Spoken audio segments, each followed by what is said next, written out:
Okay. So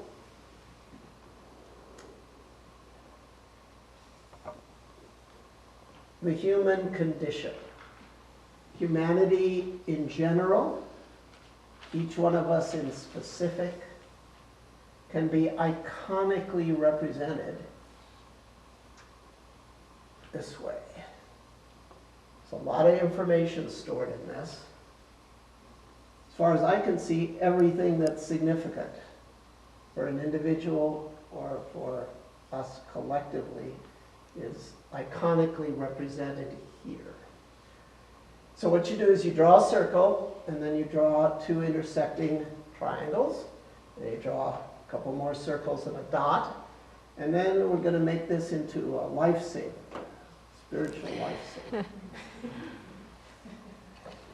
And 6 compartments. And you draw an I, U-I-E, C, here, there's an ear here, feel. Your 3 sense modalities. There's inner activation for each one of these. See in right here, that's your mental images. Hear in, this is your mental talk. Feel in, this is your emotional body. But there's also the physical senses. See out, the physical world here. Hear out.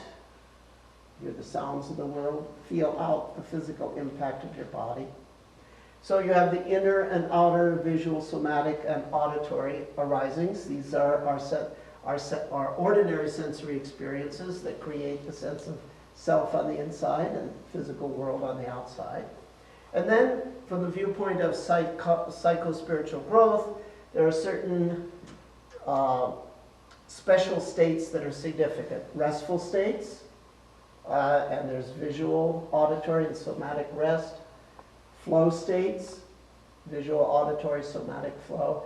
And within the subjective activation, there's a particular proper subset of positive images, positive mental talk, and pleasant, positive emotions. The subset of our inner activation that relates to our human goodness is very important. So that's positive. So see, hear, feel, in, out, rest, flow. Good. To go. 2 are the 2 sides of the spiritual source.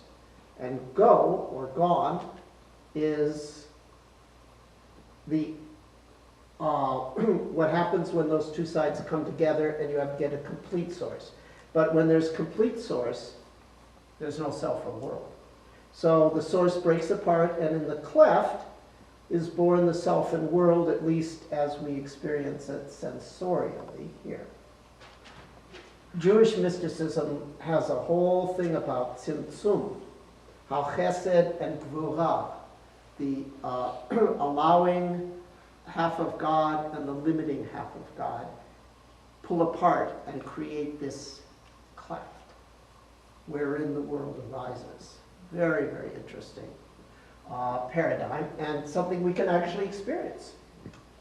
So this is the world of sensory experience.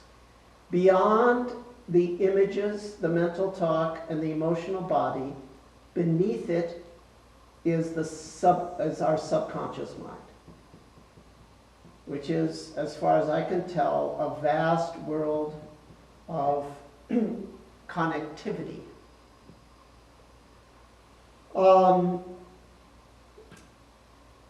Now, in the objective world, we have behaviors indicated by little feet, how we walk. And they basically come in 3 flavors: good behavior, bad behavior, and ethically neutral behavior. This tends to be linked with 3 objective situations in the world: desirable situations, undesirable situations, and sort of neutral situations. So this is the law of karma. I don't know that it's an exact accountancy across lifetimes, but certainly there are general tendencies. What goes around comes around. And I think it's important to be aware that actions have consequences.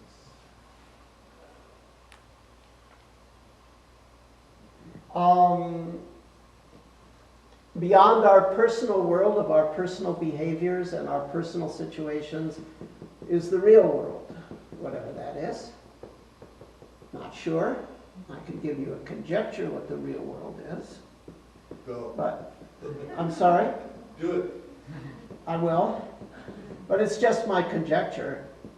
This I know for sure. I have absolute confidence that this works the way it works. But this is the world of sensory experience. The real world, in my conjecture, is sort of like the subconscious. It's a vast realm of connectivity. And you can certainly, in your meditation practice, get the sense that when this collapses, the inner world of connectivity and the outer world of connectivity merge. That's a whole other paradigm for enlightenment. Ichinen Sanzen. Can you see it, Philip? Whoops. Yinian Sanqian. One mind moment contains 3,000 worlds. Actually, 3,000 world systems. Okay, so that's the Tiantai in China, a whole other paradigm for enlightenment, completely unknown in the West. Died out in China too, 1,000 years ago. But someone had an enlightenment based on the experience of this merging with this. And another guy also, the Huayan school, a very similar notion. Huayan has influenced the modern Vietnamese master Thich Nhat Hanh. When he talks about inner being, that's directly from the Huayan tradition.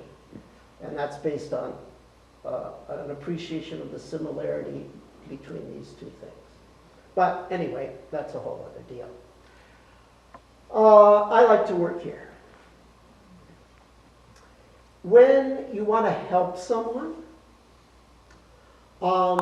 this is also useful to keep in mind. How do you help someone? Well, you want to get a sense of their whole situation. Now, you may not be able to do something about a lot of their situation, but it's useful, I think, to have a sense of the whole situation.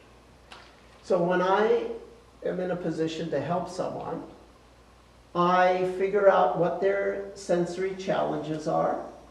Like maybe they have pain, okay? And they have, but I know if they have physical pain as an issue, then I know that they probably have image talk and emotional reactions to that. So they've got a sort of sensory challenge, but I also think about, well, are there behavior changes they need to make? Is there something that they need to change about their objective situation, if possible, et cetera, et cetera. So I use this as a sort of matrix to remind me how to organize a plan to help that person improve their life. So I think of the sensory challenges, I think of the behavioral challenges, I think of the situational challenges, and then I think of the various mindfulness approaches, the focus options that can work with those. So that gives me a framework for suggesting a treatment plan, so to speak. So let's look at what that treatment plan is in the most general framework.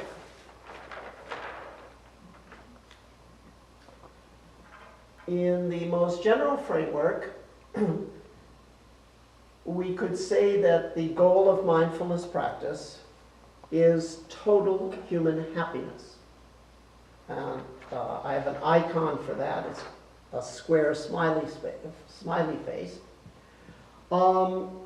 So in order to understand total human happiness, we have to understand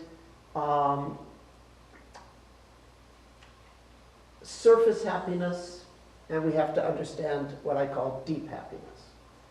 Now, total human happiness consists of surface happiness for yourself, deep happiness for yourself, helping others to achieve surface happiness, and helping others to achieve deep happiness.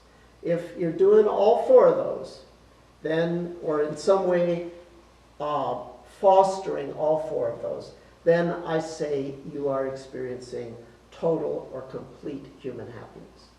Now, what most people call happiness is what I would call surface happiness for themselves. If you ask most people, you know, what'll make you happy? They'll talk about something that comes under, it's only a very small part of what I would call happiness. It's legitimate, but I would call it surface happiness for the individual. And here is surface happiness for the individual represented iconically. So this is what people think they want, and which they actually do want, and legitimately. It's legitimate to want all this. But what people really want is over here, and it's sort of related. This is deep happiness. And when you have if you can have what you think you want and what you really want, then you personally are very happy. But not totally happy, because when you have what you really want, as you'll see in a minute, you realize that it's related to what I was saying before. You realize that you is bigger than just one mind and body. So, okay. With respect to the body, well, no, actually, let's start down here. You ask the average person, what's happiness for you? They're going to probably answer in this domain. They're going to probably answer down here. So this is like the sun's coming up, right? And this is like rain and lightning and bad weather. So most people are going to give you circumstances, objective conditions that, okay, if I have this, this, and this, I'm going to be happy. And they're going to name perhaps some objective conditions which, if I can avoid this, this, and this, then I'll also be happy. So I have the job I want, I have the relationship I want, I have the health situation I want, I have the financial situation I want. The right people are in power in the government where I live, etc., etc. These are all conditions, and then I'll be happy. So we want to elevate sort of the shiny weather. And I am able to avoid health problems, and I'm able to avoid financial problems, and the people in my life are not behaving in a way that I dislike, etc., etc., then I'll be happy. I think you get the general idea. It's a litany of, remember our picture of the human condition? It's a litany of this. I want these good situations, I want to avoid these bad situations. So that's what most people will call happiness. But if you look a little more deeply, objective situations, the reason they make us happy is because of sensory experiences. If I am a success in a way that I want to be a success, what does that really mean? That means I get to have the pleasant sensations of people telling me how great I am. A lot. I know I'm going to have that day after day. Okay, so knowing that, every time I think that thought, that's a mental image and a mental talk, and then I get a smiley sensation. And every time somebody tells me how great I am, I get a smiley sensation. So the reason I want to be a success is so that I can have certain pleasant emotional sensations in my body on demand.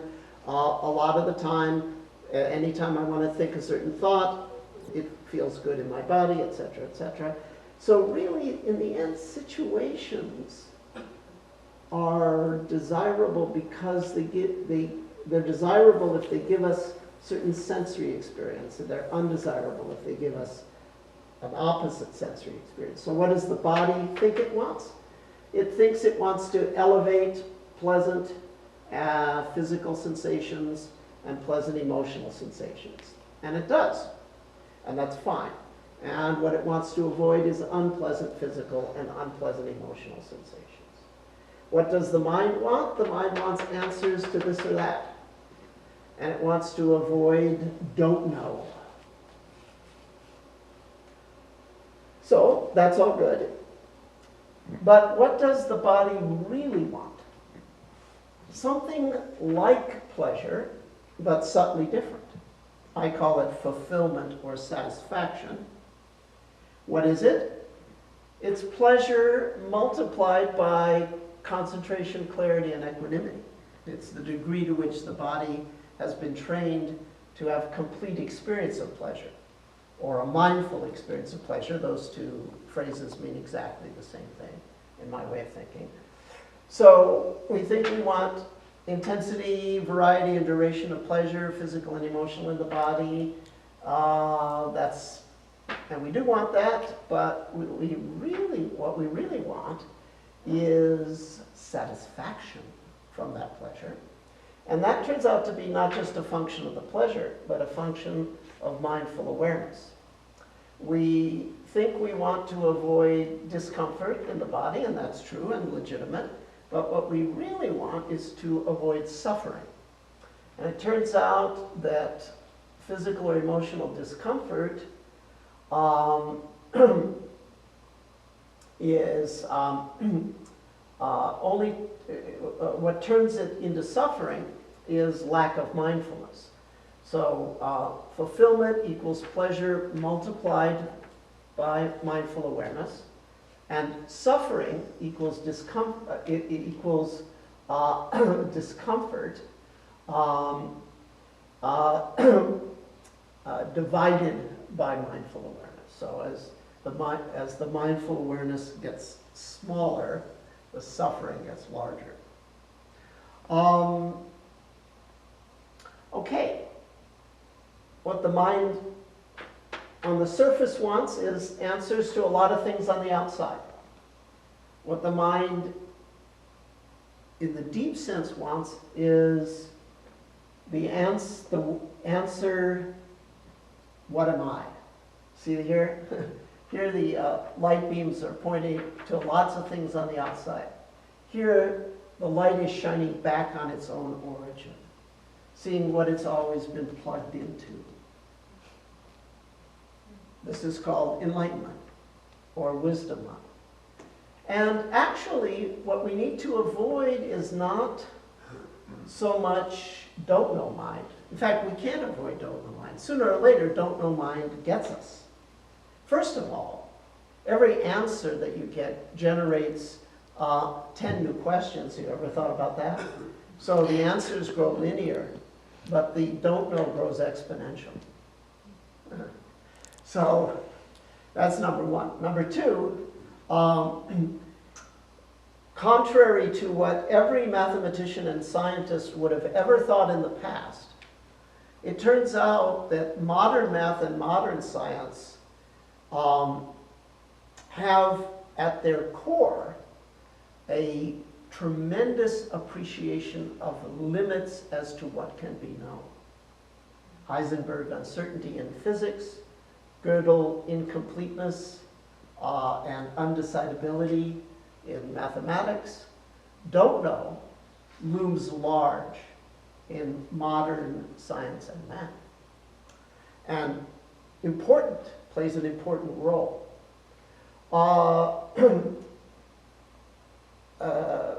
Thirdly,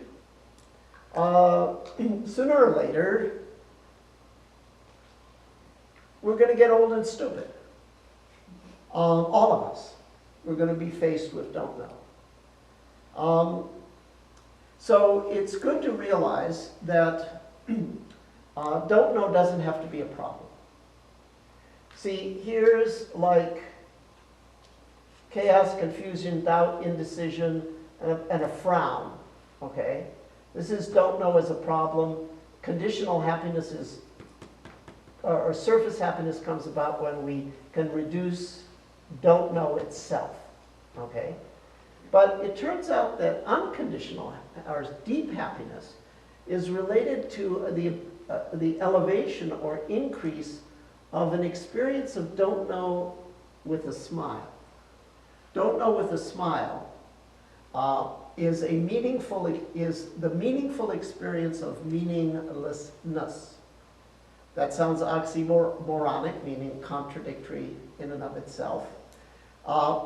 Maybe sounds like just some sort of word game.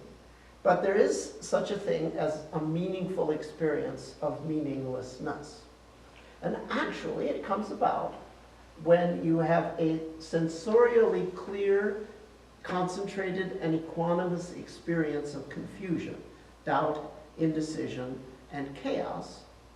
Then that experience actually starts to taste like something that has meaning, because you're working through the need to know.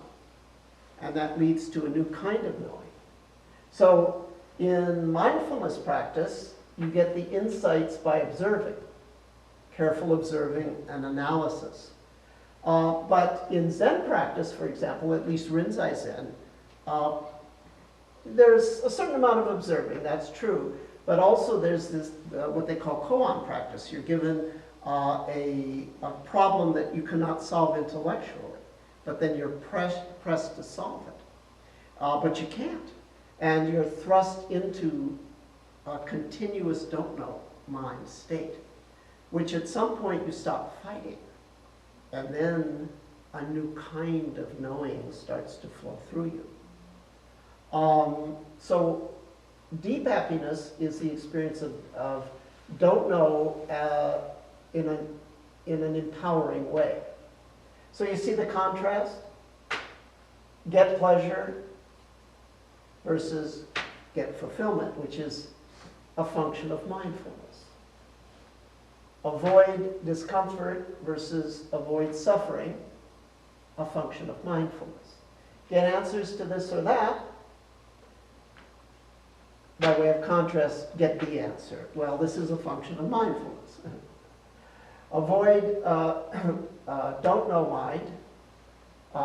Learn to experience don't know mind as an empowerment. Well, this is a function of mindfulness. Now here's the objective world in surface happiness. Get certain conditions, avoid other conditions. The objective world in deep happiness is one's objective behaviors.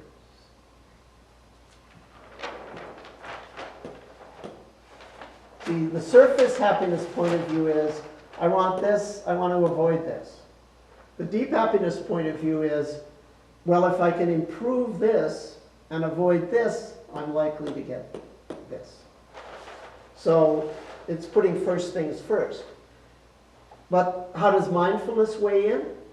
Well, if situations are to a certain extent, I don't claim 100%, I think chance enters in probably, I don't know for sure, but in general, if circumstances are a consequence of behavior, if we have a handle on our behavior with time on average, it's likely we're going to get the circumstances we want. However, our behaviors are driven by our sensory experiences. Our mental image, our mental talk, our physical and emotional sensations drive our behavior. Mindfulness gives us a handle on our sensory experience. That gives us a handle on our behaviors. That tends to lead to surface happiness. And besides, concentration and clarity and equanimity not only bring about wisdom mind, they also increase your normal IQ. I do not have a scintilla of doubt that in my late 60s now, I am incomparably smarter than I was in my 20s. Just smarter in the sense of regular old intellectual smarts. Why did I get smarter and smarter? Because of meditation. So mindfulness affects IQ, I believe. So it actually helps with this one. And, you know, if you have sensory clarity, that can also help you solve problems, etc. You make positive behavior changes, well, you're likely to have more health and less physical problems, etc., etc. As a consequence of this, these two can go up. So mindfulness also has an impact on our surface happiness. I don't mean to diss surface happiness by calling it surface. It has a role. So we want to get both. So we want to increase positive behaviors. We want to decrease negative personal behaviors. That's the objective piece in deep happiness. So I should say, however, that mindful awareness skills alone may not be enough to achieve behavioral changes. They're very helpful, but you may need some sort of objective accountability structure, like a 12-step program, a therapist, what have you, for behavior change. In addition to the mindful awareness, they potentiate each other. So that's sort of what these symbols mean.